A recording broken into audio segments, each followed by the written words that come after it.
भारत ने ऑपरेशन सिंदूर के बाद सामने आए हालात को लेकर अपना रुख दुनिया के सामने रखने का फैसला कर लिया है। दुनिया के कुछ देशों में भारतीय नेताओं का डेलीगेशन भेजा जाएगा। इसमें पक्ष और विपक्ष दोनों के नेता शामिल हो चुके हैं। ये लोग भारत और पाकिस्तान के बीच पिछले दिनों उपजे तनाव पर भारत का रुख दुनिया के सामने रखेंगे। इस बीच वो 7 नाम सामने आ चुके हैं जो विदेश में प्रतिनिधि मंडल का नेतृत्व करेंगे। केंद्रीय नेता किरेन रिजिजू ने एक्स हैंडल पर एक पोस्ट शेयर किया जिसमें उन्होंने 7 नामों की घोषणा कर दी है। उन्होंने लिखा, सबसे महत्वपूर्ण क्षणों में भारत एकजुट है। 7 सर्वदलीय प्रतिनिधि मंडल जल्द ही प्रमुख साझेदार देशों का दौरा करेंगे जो आतंकवाद के प्रति शून्य सहिष्णुता का हमारा विचार साझा करेंगे। राजनीति से ऊपर, मतभेदों से परे राष्ट्रीय एकता का एक शक्तिशाली प्रतिबिंब। इस लिस्ट में जो नाम शामिल हैं उनमें बीजेपी नेता रविशंकर प्रसाद, कांग्रेस नेता शशि थरूर, बीजेपी नेता बैजयंत पांडा, जेडीयू नेता संजय कुमार झा, डीएमके नेता कनिमोझी करुणानिधि, एनसीपी नेता सुप्रिया सुले, शिवसेना नेता श्रीकांत एकनाथ शिंदे। ये 7 नेता विदेश में जाकर पाकिस्तान के खिलाफ भारत का रुख दुनिया के सामने रखेंगे। बहुत अनुग्रहित हूं माननीय प्रधानमंत्री जी का कि जो सांसदों का डेलीगेशन जा रहा है उसमें एक डेलीगेशन को लीड करने के लिए उन्होंने मुझे चुना है।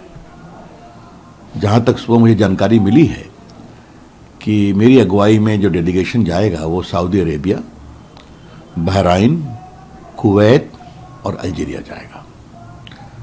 तो जाकर के मैं ब्रीफिंग हम लोग लेंगे और फिर भारत का प्रभावी पक्ष और अपने प्रधानमंत्री जी की सोच और भारत की एकता इस पूरे मामले में, और एक हमारे प्रधानमंत्री की बहुत विशेष सोच है जो बताना ज़रूरी है कि जो 7 डेलीगेशन चुने गए हैं उसमें कई डेलीगेशन के नेता विपक्ष के लोग हैं।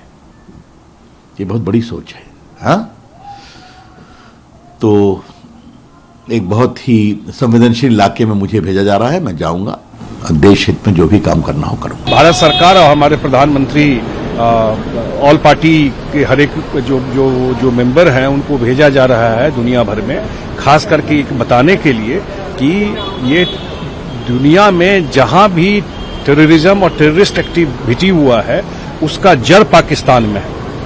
कोई न कोई कनेक्शन पाकिस्तान में मिल जाएगा, कहीं भी दुनिया में हुआ हो।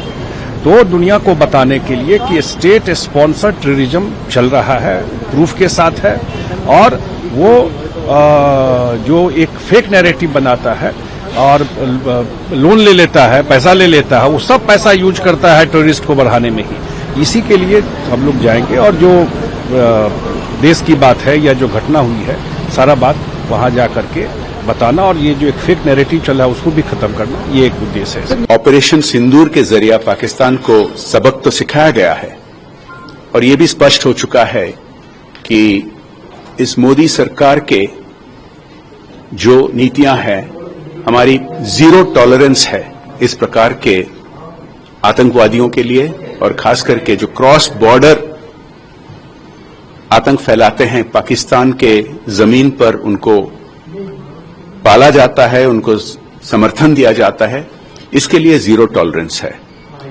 लेकिन ये मैसेज पूरे दुनिया भर लेके हमें पहुंचाना है, क्योंकि पाकिस्तान हारने के बावजूद, सबक सीखने के बावजूद अफवाह फैलाते रहते हैं, और इसके खिलाफ हमें विदेश में न केवल उनके सरकारों को, उनके मीडिया, उनके एकेडमिक इंस्टीट्यूशंस, उनके जहां ओपिनियंस बनते हैं, जाके भारत की मैसेज भी पहुंचाना है। वहीं इस जिम्मेदारी को लेकर कांग्रेस नेता शशि थरूर ने एक्स हैंडल पर लिखा है, मैं हाल की घटनाओं पर हमारे देश का दृष्टिकोण प्रस्तुत करने के लिए 5 प्रमुख राजधानियों में एक सर्वदलीय प्रतिनिधि मंडल का नेतृत्व करने के लिए भारत सरकार के निमंत्रण से सम्मानित महसूस कर रहा हूं।